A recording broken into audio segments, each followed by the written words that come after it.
you don't know your feelings, or yeah, I'm all like, yeah, 150, I'll be rested. I'll be like, those millennials. Like, my life would be like the point. I just gotta make a decision. That's so true. I know, like, no.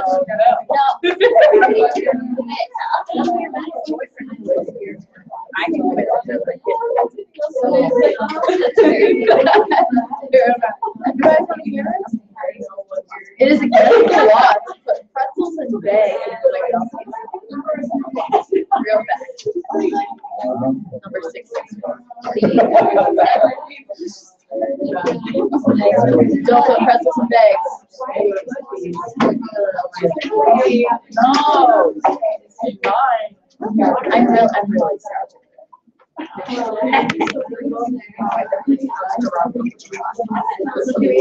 never seen this bad. I like that red bottom. With juice. You really think? Hey, we should take Emma to before it's too late. Just to get cool. So, what way to get started? Lord, we thank you for another day that you kept us, another day that you brought us into class. We ask that we continually learn about the people that you created and how to work with them. And let the words of our mouths and meditations of our hearts be acceptable in thy sight. In Jesus' name, amen. So it was really interesting today. I was at a place and a woman came up to me and she said, well, do you teach at Bethel? I said, yes, I do. And she said, my daughter and I are going to come to Bethel and do a tour. I said, wonderful. And then she asked me a tricky question. She said, what's Bethel like for students of color and African Americans? I said, I can't say, I don't know, because I was never a student, so I don't know what that's like. But I did tell her, I said, there's, if she's ever in the School of Education, there's this really cool professor that she should probably take a class from, and he's really nice, and, so after that, she was like, is that you? I said, yeah. And they also, in the session this morning, they also talked about, they use the term basic for women, like basic, right? And I'm not quite sure, how do you use that? Like, is it someone is basic? Are you? Yeah. So you are basic, but you wouldn't. So would it be like basic girl, basic guy, basic just basic? Basic, just basic. All right. So guys can be basic. Yeah, but they're not commonly called. No, but they're not commonly. No. It's usually like basic white girl. That's like basic white girl. So basic white girl. Likes her Starbucks and hugs. Okay. So like I couldn't be like a basic Indian girl.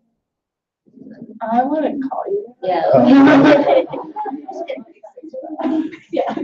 All right. Cool. So it's reserved for white people. Yeah. Well, it's like a stereotype. It's a stereotype. Oh, it's an insult. Like, oh, you're so basic. That's not very positive. Like you're not original. You don't like. You only like mainstream stuff. But some girls call themselves basic. Yeah. But I think they're like younger girls. Because my niece who's 13 goes, Auntie, I'm so basic, and I go, okay, oh sure, but that's my niece. I don't know. So is it kind of like the N word? Like when some people say, oh, you're like, no. Well, I mean, some people say it's cool, it's chic, but other people say it's not cool, right? No? Yes? It's one of those dichotomy words, for sure. It doesn't really matter.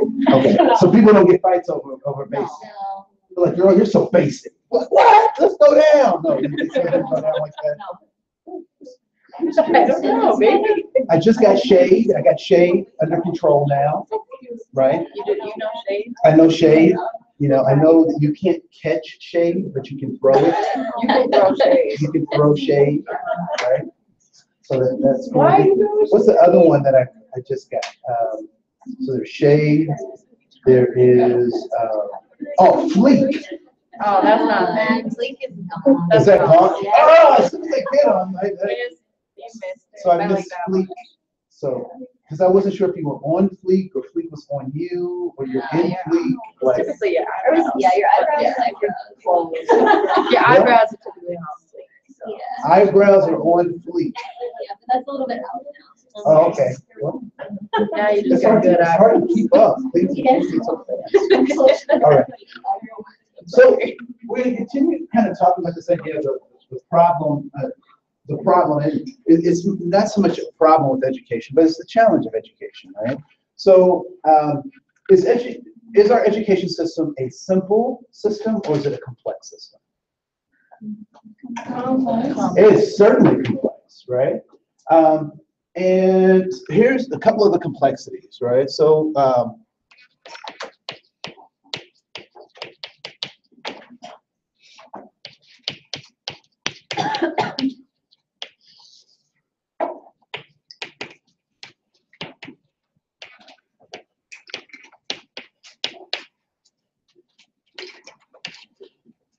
so give me, so you know what, before we get into that, let's do some things in class, right? So we'll do a couple of activities.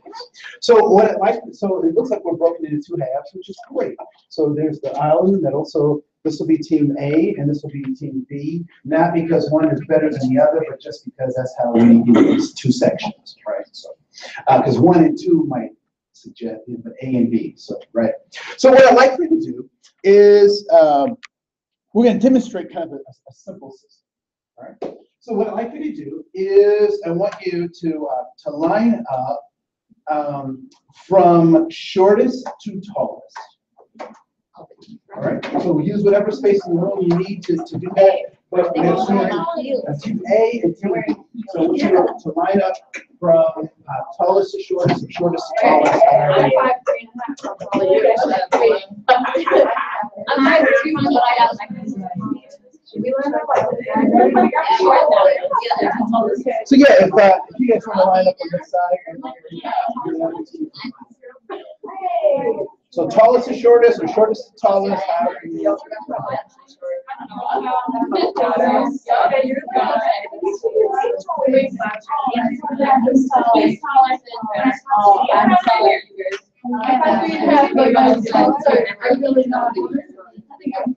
Maybe. But she's my boots are so cheating. All right.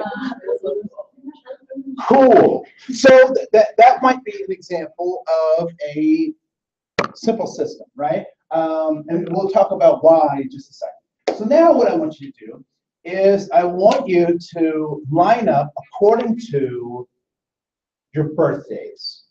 So January towards me, December towards the wall.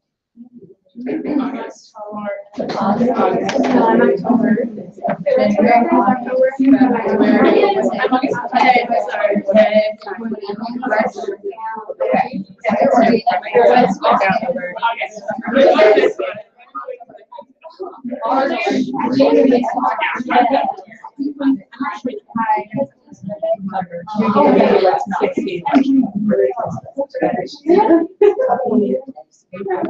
Wait, are you guys what days? What are you? Wait,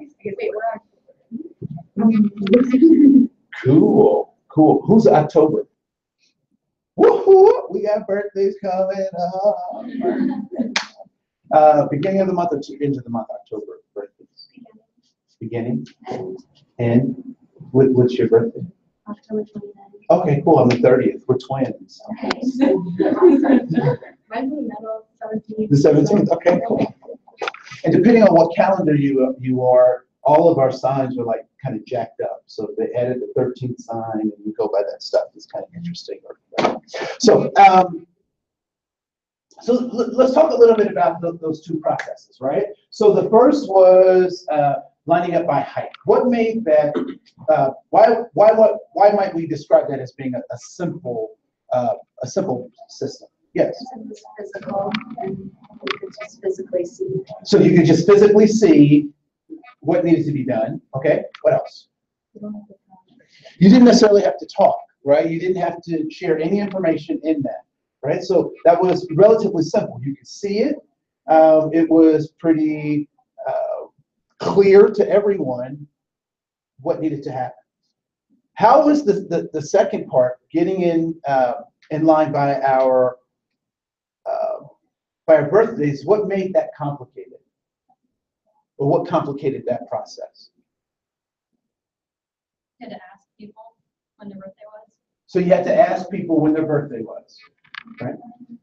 What else? You have to go by more than just one thing. You have to do day and month. So you have to do day and month, right? So even if you get the month correct, you still had other information you had to get, right? Now, were people giving that information, or is that information you had to get from folks? Both. All right. Cool. Cool. Cool. So when we feel free to have a seat. Thank you so much. Give yourselves a hand. Arte. Now I usually do this as a party game, and we have a riot. Right. Education. Oh, man, Dr. Koen's here. Yeah, Dr. Koen's here. We're going to do an educational activity. It's going to be.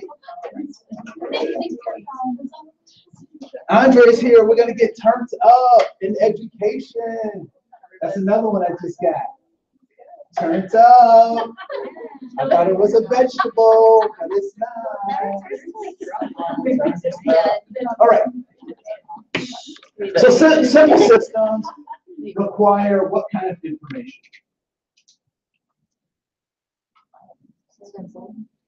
Relatively simple. What was that? So surface level information, right? So simple systems just require simple stuff like best practices. If this happens, do this, right? Some relatively simple systems. When we start getting into complex systems, what do complex systems require? Yes. Multiple variables. Multiple variables, considerations for multiple variables, right? And also multiple solutions to those variables, right? So simple systems and complex systems. We talked about our educational system as being complex. And let's talk about the past. Were there things that made our educational system simple in the past? So let's say pre-1954. What were some of the things that made it a simple system?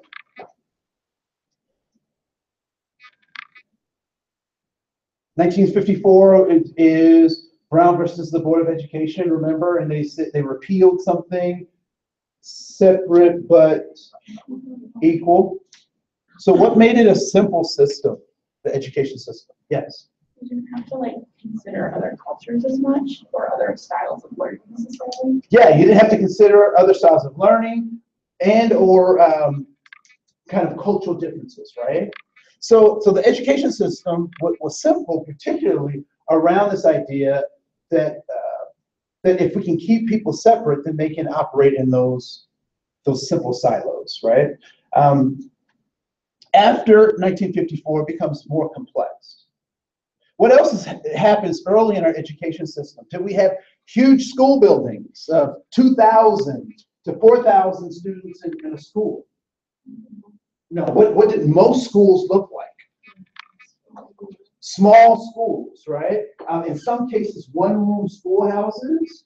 So the answer becomes very simple when you work with a small school. So you have simple answers for people's problems, right? So what would happen if a student didn't come to school in those simple education models? They didn't learn. People would notice. Who would notice in particular? The teacher. And what would the teacher do?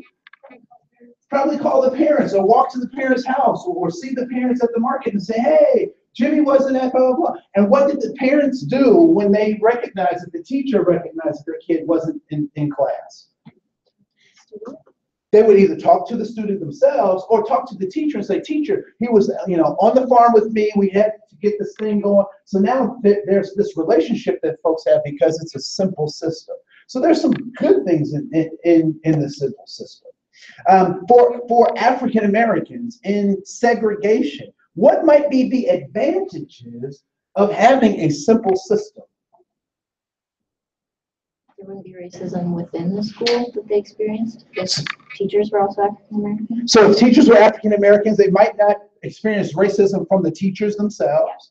What else might be some advantages?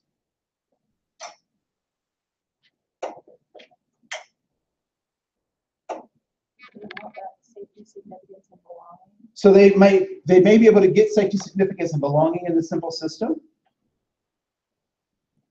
What else?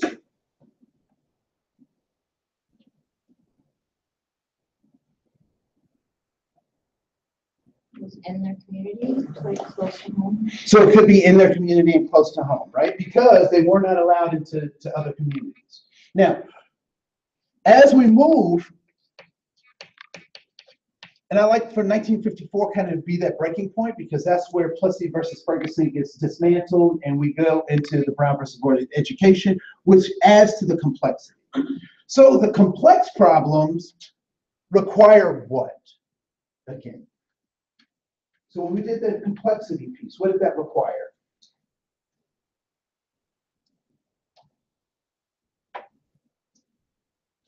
What was needed of you as you were? So tons of communication, right? Both giving and receiving of information. You also needed additional information, right? So even if I got information and said, I'm January, you're January. Was that enough to complete the task? It wasn't. So we had to go back and get more information, right? So complex systems need more information. What are some of the things that may have also outside of bringing, so-called white kids and so-called black kids into the same school arenas? What might be some other things that added to the complexity of a school system? Racial tensions in greater what? In greater society, right? So not only, so I had a friend just call me the other day, and he's really concerned. He's in Ely, Minnesota. Are people familiar with Ely? Right? So he's in Ely, Minnesota, and tonight, the only, or one of the few, I couldn't tell if he was saying it was the only or one of the few African-American football players at the game tonight is going to take a knee during the national anthem. This particular teacher is very concerned about this young man's safety, right? Which is, oddly enough, seems to take us right back to some of those earlier racial tensions, right? And so, so my advice to this teacher was not to focus on the adults, but really figure out what's going on with the youth at the school. Because ultimately, he won't have to go to school with those parents. He will have to go to school with his peers. So how are his peers going to respond to him taking a knee, right? So racial tensions outside of school can certainly have an impact on school. The other thing that is also adds to this complexity is when schools were more simple, how was that funding model? For the most part, particularly when we talk about kind of the prairie times, who paid the teacher? Either the city paid the teacher or individual students paid the teacher, either through money or bartering, right? So, but now the complexity of that, most of the funding streams kind of look like this when it comes to schools. Maybe I should do it upside down.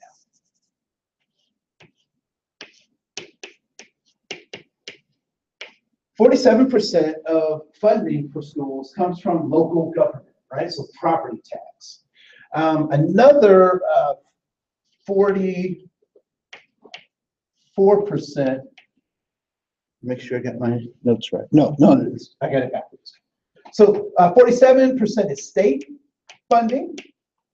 Local is 44, And then 9% is federal government funding. How does this complicate our educational system?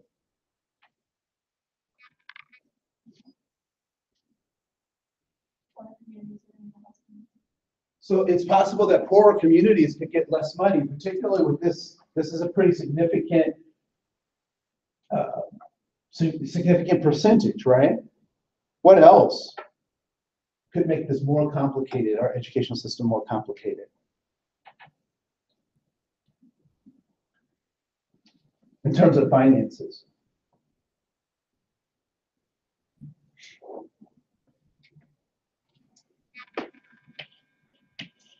Could there be an adversarial relationship between the state and the feds? Or the local government and the federal government, right? So those things add to the complexity of our systems. Okay?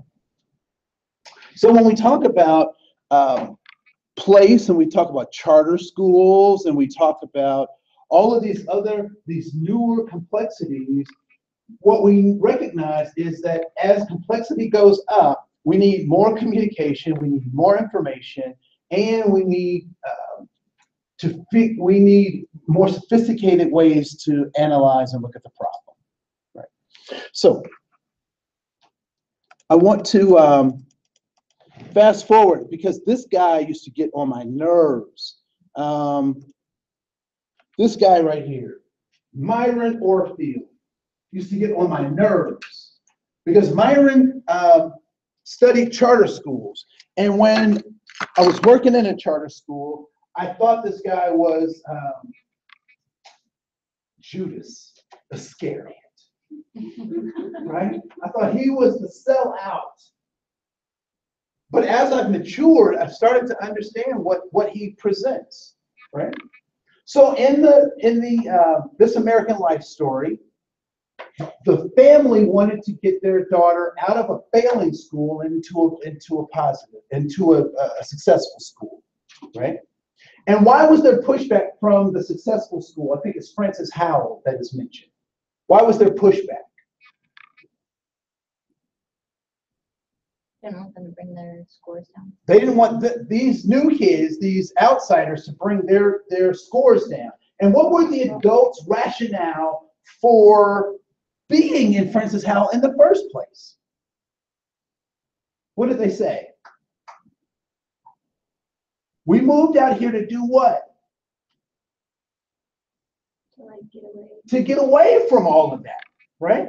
So we moved all the way out here across the river to get away from all of that stuff, right? And they said it's not about race. Did anyone hear that several times through the thing? This is not about race. But what was it about?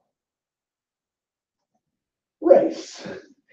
They said it wasn't about race, but it was very clear that as things were progressing, that they were saying it wasn't about race, but it presented itself as if it were about race. Right? So Myra Orfield has this, and he works at the University of Minnesota, and he's done all of this research on charter schools and why charter schools are bad, given what we know works for public education. And what have we known that has worked? What's been the holy grail of public education? Integration. Ever since 1954. That's what we've been trying to find it, right? So I want you to listen a little bit to what he says, and he talks about this dilemma. So what we do know about human beings is that all human behavior is goal-directed, and we're looking for what?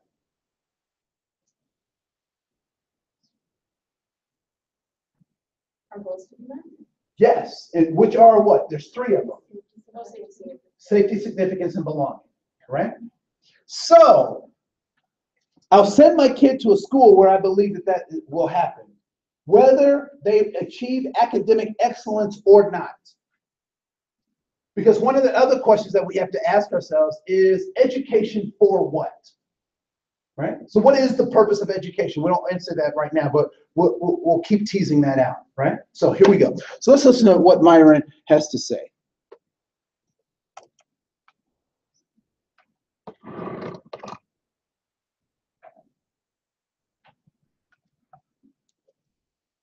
You're watching Access Minnesota.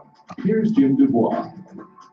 Long thought to be the stuff of textbook and historical documentaries, public school segregation is still a growing problem around the country, as well as here in Minnesota. Reporter AJ Holler is here to share his recent conversation on the subject with noted expert Myron Orfield. Thanks, Jim. I recently spoke with Professor Orfield at the University of Minnesota's Law School. He is also head of the university's Institute on Race and Poverty and a former state senator. We discussed both the causes of this new wave of segregation and the effects that it has on the individual and society as a whole. He says that many of the efforts to desegregate schools that you saw in the 60s and 70s have fallen by the wayside, and efforts to reverse this trend are proving difficult. School segregation was thought to have been eliminated a long time ago. Both the civil rights movement and the Supreme Court ruling on Brown versus Board of Education were thought to have ended the separation of whites and non-whites in the classroom. But according to University of Minnesota law professor Myron Orfield, schools in Minnesota are now more segregated than ever. How did we get to this point? As Orfield states, when desegregation was a priority, policy brought about diversity. We made a strong effort in the country between 1965 and roughly 1980 to reduce segregation, and we did. The country got dramatically more integrated from every year from 1965 until the early 80s. With courts, as legislators, as policymakers that cared about it, pushing the edge of the envelope. The country stayed integrated from 1980 until the early 90s. We kept the progress we made. It wasn't an integrated society, but it was much less segregated than it had been. And then in the early 90s, the courts dismantled their efforts to achieve integration, and legislators dismantled their efforts little by little and faster and faster. And so beginning in the early 90s, the country started to resegregate. And now it's more segregated than it's ever been in our schools. And this Minneapolis is an example. In 1995, there were about 5 or 6 segregated schools, maybe as many as 9. Now there's 110 segregated schools. And this is not many more than we've ever had before. And, so we stopped trying. We stopped allowing people to try. Many may dismiss segregation today as a small racial issue in post-racial America, but its effects cause major social problems. Segregation by race, which is shaped by housing discrimination, the drawing of school boundaries, the placement of affordable housing. Segregation by race concentrates poverty, so that 3/4 of poor Black and Latino kids go to overwhelmingly poor schools. 3/4 of white poor children go to middle-income schools. Segregation by race concentrates poverty. Concentrated poverty multiplies the disadvantage of being poor. So poor kids start behind. When poor kids go to poor schools, they get much further behind. Dropout rates increase, access to college and higher education decline. Poor African American kids who grow up often in segregated neighborhoods as well as segregated schools feel less comfortable navigating a multiracial society. Whites who grow up in isolated circumstances feel much less comfortable around African American kids. So both segregation hurts everybody. According to Orfield, school segregation today continues to exist because the most vocal are the people who see diversity as the problem. One of the reasons that schools are resegregating is that public officials at all levels of government feel that people don't want integrated schools. They have a very strong feeling from some whites that they don't want to be in integrated schools. They also have a feeling from some vocal parts of the minority community, Black and Latino families, the non-white community, pretty soon we will have to say that they don't want it. It's important for people that do have it to express that to local elected officials and to local decision makers that it's a value. And there's not as much of that as there used to be. There's not as many advocates that stand up and say this is a value or individuals. For Access Minnesota, I'm AJ Holler. AJ, were you surprised that school segregation is worse in Minnesota today than it was more than 40 years ago? Yes, I was surprised. You think of the civil rights movement as something that kind of opened doors for a lot of people, but I did attend a suburban high school, and thinking about it now, there were very few students of color or any minorities, so it shouldn't have been surprising. AJ, wasn't busing supposed to address the segregation issue? Well, busing was supposed to address the issue, and for a while it did decent job at it. However, there was a lot of financial constraints by busing, and it was never really popular to begin with. So when local municipalities started cutting costs, and they looked, oh, this busing program, no one's really enjoying it, or at least the people who were enjoying it weren't as vocal as the critics. AJ Holler, thanks for that report. That's all for this edition of Access Minnesota. Coming up in our March show, a report on Thoughts, comments?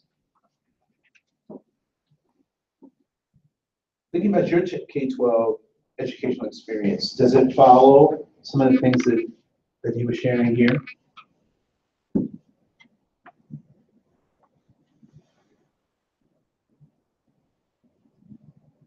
So what were your splits in high school? I mean, in terms of the racial makeup, was it 50-50? Was it a third here, a third there? What were those mixes like in your K-12 experience? Yes. I think mine was 90% white and then 10%, I think Asian and African American was the demographic. Okay.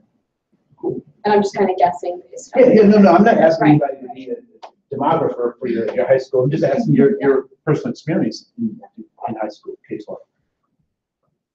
Yes.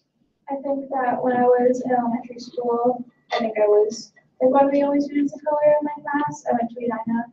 And then once I got to high school, the diversity increased up by a little bit. But one thing I noticed was that a lot of the students of color chose to kind of hang out together. And then it was a very clear divide. And then after I left high school, there were a lot of intentional acts of racism that further had divided it. Since my brother has graduated. So. Yeah. Yes. My school was really similar. It was probably 90-10 split, but we didn't really have any divides or racial tension at all. And we had a small private school nearby, but it was only for elementary to middle school. Once you went to high school, with someone else. But so it was just the demographic of the area, I guess. Yeah. Other folks? Yes. My school was all white except for 3 kids of color. So I guess there wasn't really any racial tension because they didn't really have a voice. Yeah, no, and the interesting thing is, I would imagine that if there was racial tension, it's very interesting that typically the majority doesn't feel the tension. It's the so-called, demographically disadvantaged that actually feel the tension, So I think that's interesting. Do you think that impacted your educational experience in high school, having whatever mix you had? Do you think that had something to do with your educational experience? Okay. Good, bad? How do you think that impacted your educational experience?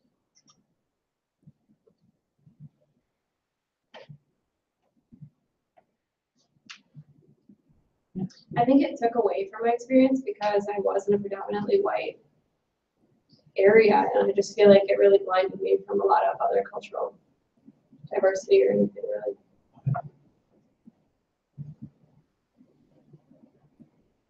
Other folks? Yes. Yeah, so my high school, I feel like it was more of a 60-40 or 70-30 fit white to African American, Hispanic, Asian.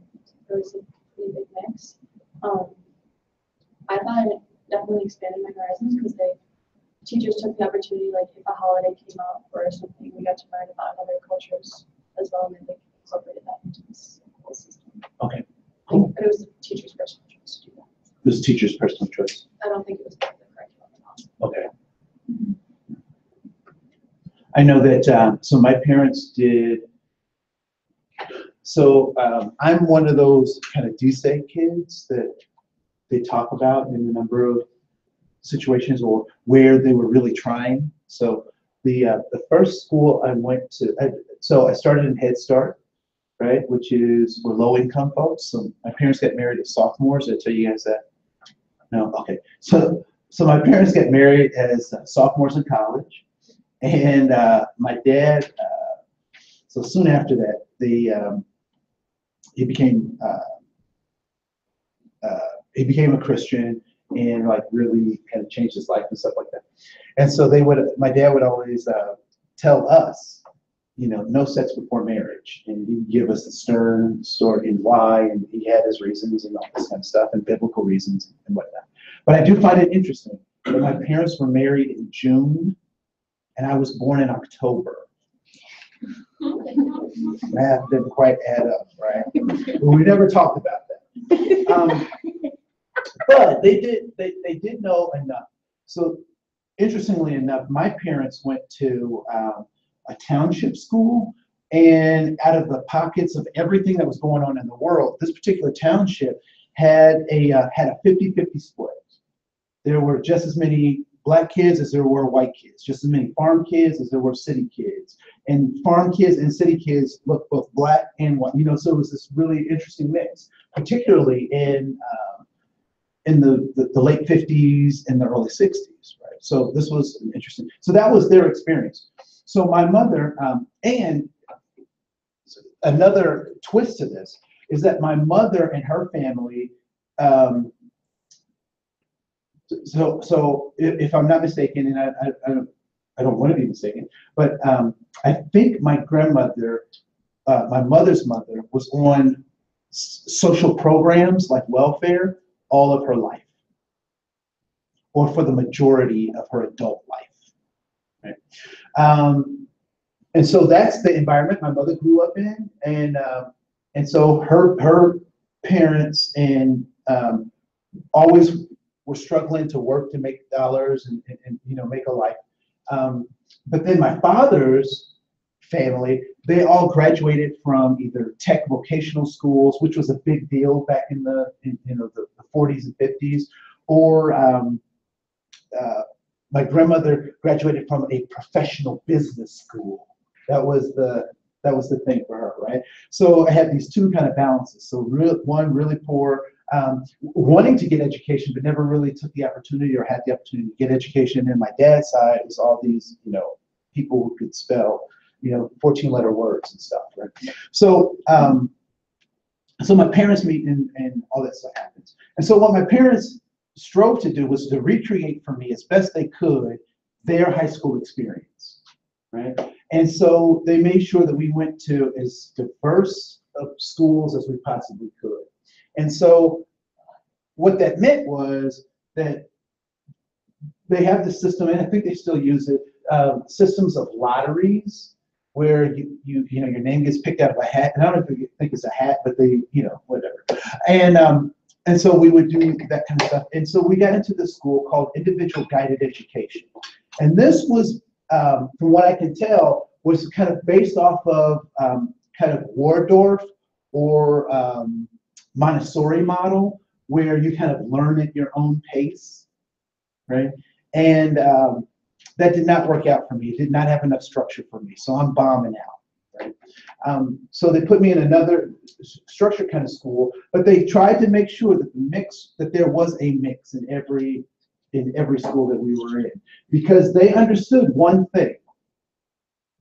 What do you think my parents understood about the world? That they were trying to make sure that I had the same experience so I could understand what they understood.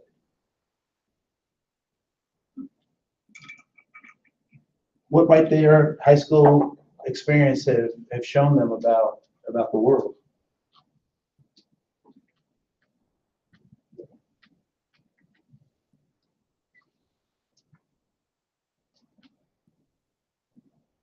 Is the world just for black people? No. Is the world just for white people? No. Is it just for Asians? Right? So no, it's not. So they wanted to show me, give me that experience, right? So all that stuff happened, and I think I got a pretty decent education given all the challenges to even get that education for me.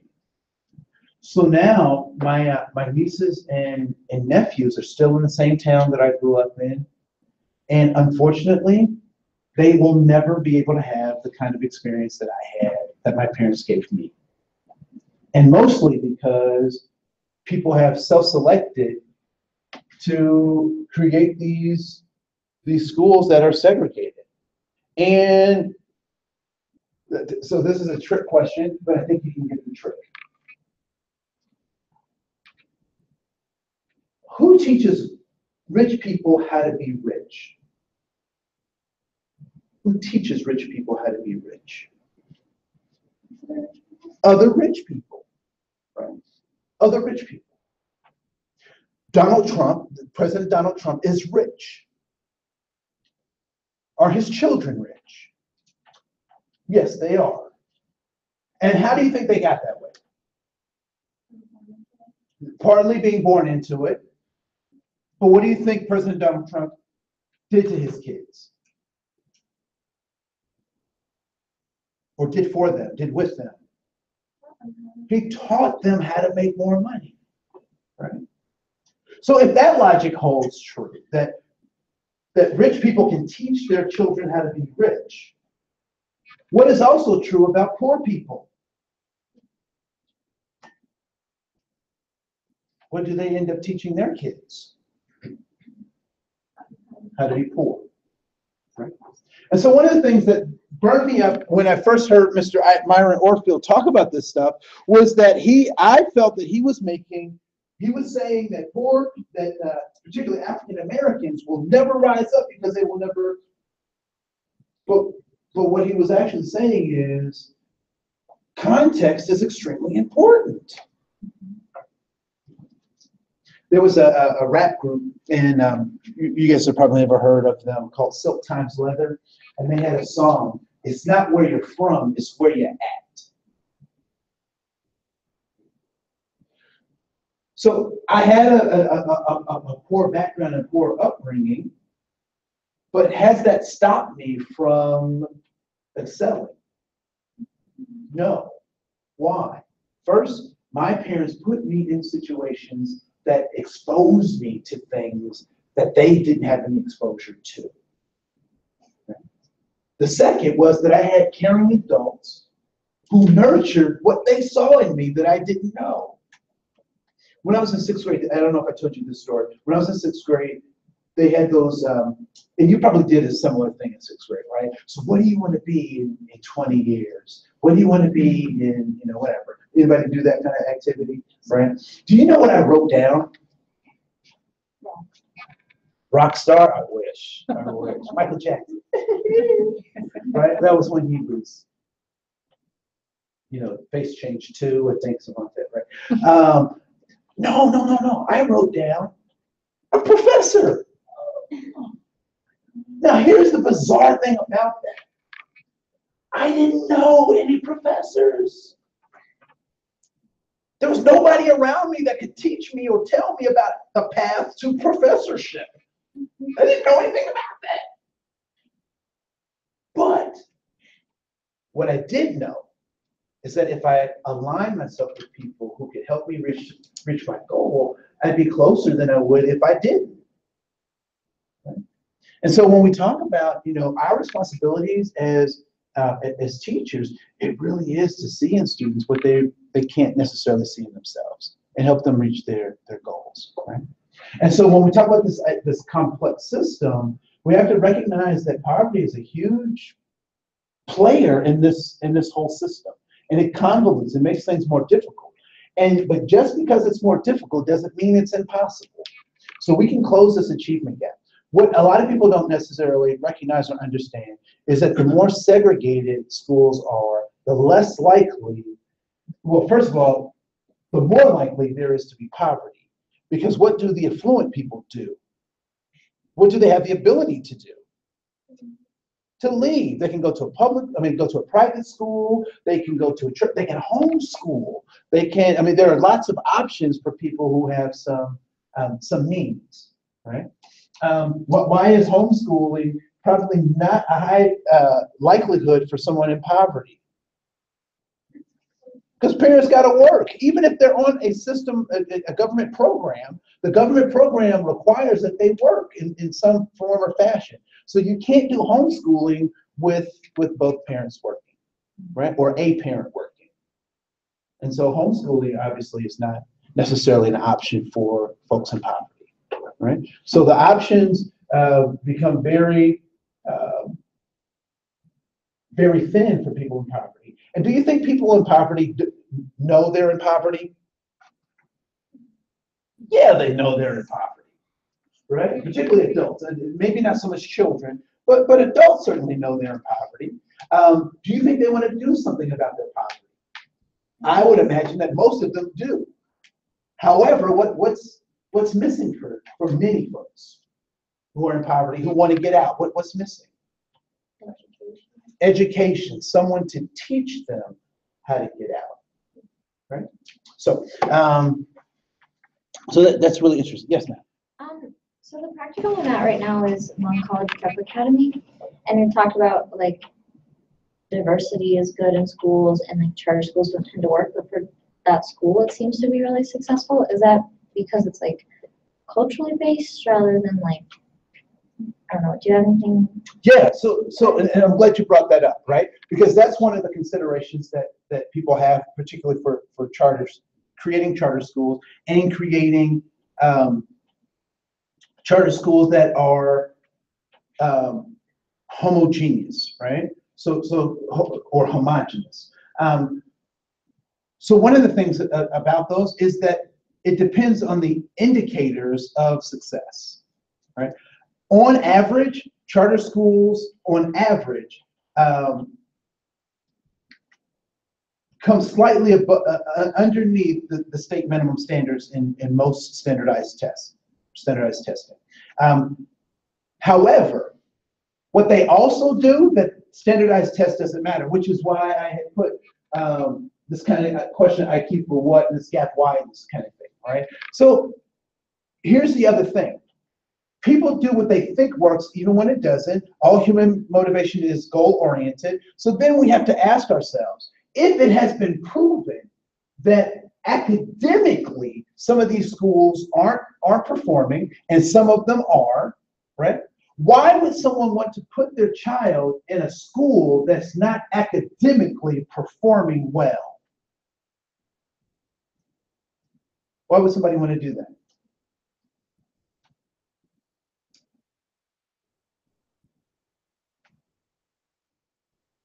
When you send your child to school, is academics the only thing that they get while they're at school? No. What else do they get? Well, in this case, like cultural preservation. Cultural preservation. What else do they get? And what's the byproduct of that? So we do get to preserve this culture. Then what happens? So be stronger community. So there'll be stronger community. What else?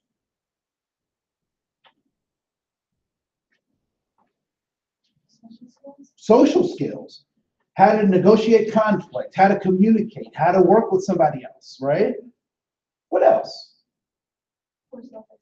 More self-expression, better self-esteem, right? So now not only am I in an environment where I see teachers who value who I am, I feel valued by who I am, I'm learning about who I am, I'm engaging with folks about who I am. What impact might that have on test scores? The idea is that it will go up. The hope, the risk, the gamble is that it'll go up. Unfortunately, for some schools, that gamble's not paying off. But the byproduct is more important than the standardized test scores, right?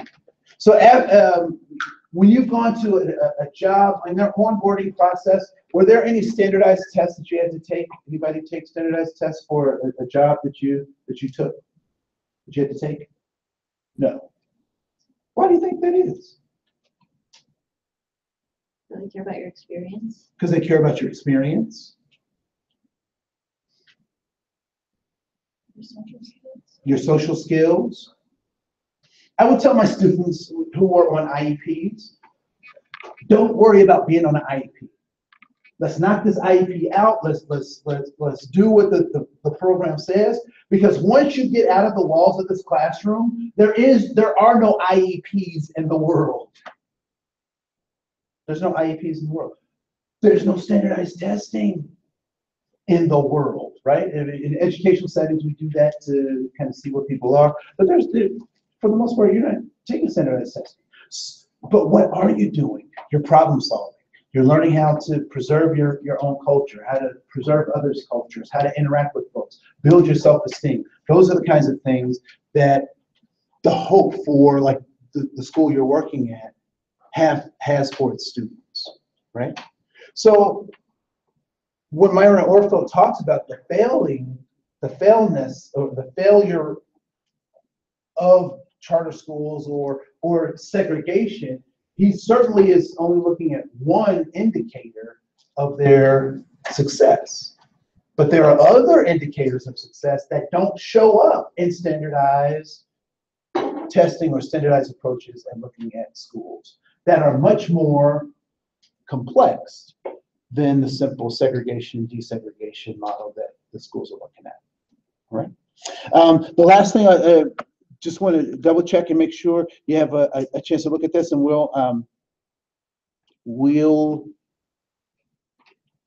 we'll be done right now. So just make sure you finish the rest of this slide deck, and I will see you guys on Monday.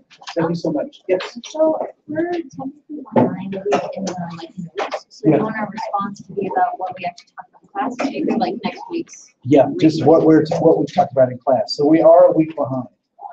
So. Thank you, thank you, thank you. I did talk a little bit about in my last when I talked about like the dollars and things. I watched those videos. Yeah. Is that okay then if I check out the pack? Hi, for our volunteers, please, do you writing things to that or like? Yeah, so, David sends me updates on hours and stuff like that. Okay, so no, like she. It will become part of your CTAC. So just kind of keep that on your radar as well. Okay, when will that be? Just like a bad. That'll be. Okay. Yeah, you do. Thank you. No problem. Thank you, thank you, thank you. You know your phone pen in your head? No, I was looking for this There thing. you go. I was like, where did it go? I was like, maybe he just doesn't know. Yeah, Oh, no. oh, I was like, where did he go? Where did he go now? Where did he go?